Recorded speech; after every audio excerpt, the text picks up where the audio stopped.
নমস্কার বন্ধুরা, আশা করি বন্ধুরা আপনারা সবাই খুব ভালো আছেন। আমিও খুব ভালো আছি। মমস কিচেনে সবাইকে অনেক অনেক স্বাগত জানাচ্ছি। আজকে আপনাদের জন্য সম্পূর্ণ নিরামিষ একটা রেসিপি নিয়ে এসেছি।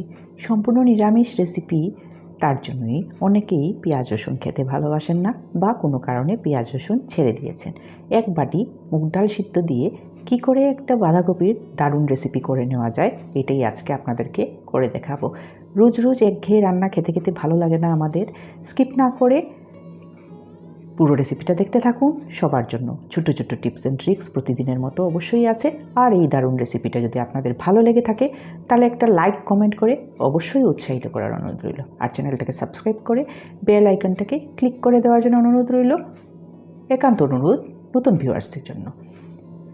সবাইকে অনেক অনেক ধন্যবাদ জানিয়ে চলুন এবার রান্নাটা শুরু করি। প্রথমে এখানে ফ্রেশ বাঁধাকপি নিয়ে নিয়েছি, তার থেকে হাফটাই আমি ব্যবহার করব। হাফ বাঁধাকপি আর এক বাটি মুগ ডাল দিয়ে আজকের রেসিপিটি। বাঁধাকপি হাফটাকে এইভাবে ভালো করে গ্রেট করে নিয়েছি, খুব কুচি করে। এইবার বয়েল করতে বসিয়ে দিলাম। পরিমাণ মতো জল আর নুন দিয়ে ঢেকে রেখেছি। আর এখানে মুগ ডাল এক বাটি আগের থেকে ভিজিয়ে রেখেছিলাম, ভালো করে জল ঝরিয়ে নিয়েছি। এইবার 2টা হুইসেল দিয়ে দিব। তার জন্য প্রেসার কুকারে 1 কাপ জল দিয়ে একটুখানি নুন দিয়ে প্রেসার কুকারটা বসিয়ে দিয়েছি। আর এদিকে বাঁধাকপিটাও ফুটে গেছে, বয়েল হয়ে গেছে। মুগ ডালটাও ততক্ষণে সেদ্ধ হয়ে গেছে। বাঁধাকপির জল ঝরিয়ে স্ট্রেনারে রেখে দিয়েছি। এবার একটা কড়াই বসিয়ে দেব, তার মধ্যে সর্ষের তেল 3 চামচের মতো দিয়ে দিলাম। তার মধ্যে গোটা জিরা, মৌরি আর হিং, এই 3টা জিনিস সম্বাসে দিচ্ছি। আর 2টা তেজপাতা। তার মধ্যে একটা মিডিয়াম সাইজের টমেটো এইভাবে রাফলি কেটে দিয়ে দিলাম।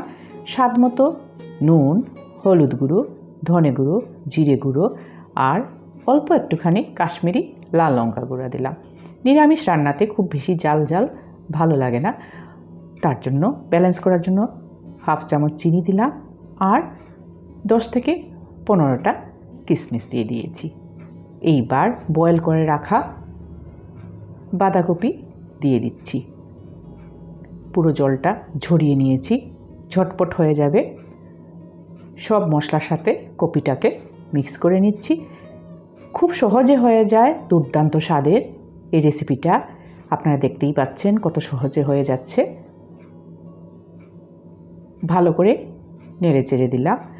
আর এইবার গ্যাসের ফ্লেমটাকে লো করে ঢেকে 5 মিনিটের জন্য রেখে দেব।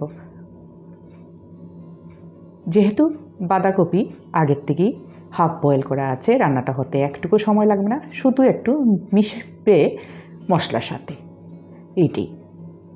এদিকে মুগ ডালটা ভালো করে সেদ্ধ করা, এটাও এবার দিয়ে দিলাম। আপনারা দেখতেই পেয়েছেন মুগ ডালটাতে কিন্তু একদম জল রাখি নাই, 1 ফোঁটাও এখানে জলের ব্যবহার করি নাই। ভালো করে মিশিয়ে নিয়েছি। এইবার 1 চামচ আদা থেতো করে দিয়েছি আর কয়েকটা কাঁচা লঙ্কা চিড়ে দিয়ে দিয়েছি। আবারও একটুখানি সব মশলা যাতে সব কিছুর সাথে মিশে যায়, তার জন্য ঢেকে 5 মিনিটের জন্য আবার রাখলাম।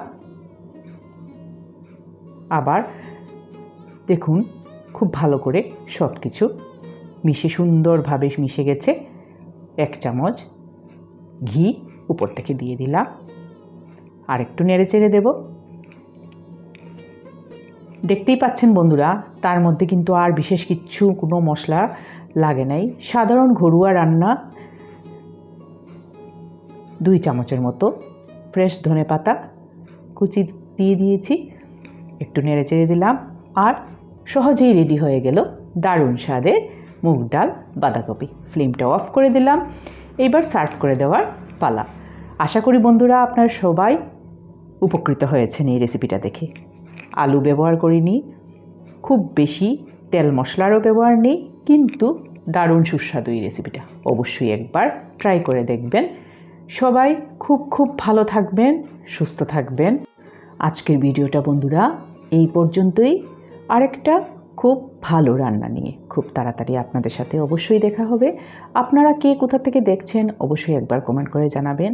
আর রেসিপিটা কেমন লাগলো তা তো অবশ্যই লিখে আমাকে জানাতে লাগবে আপনাদের। সবাইকে আবারও অনেক অনেক ধন্যবাদ জানিয়ে ভিডিওটা শেষ করছি। ভালো লাগলে বন্ধুদের সাথে অবশ্যই শেয়ার করে দেবেন। ধন্যবাদ সবাইকে।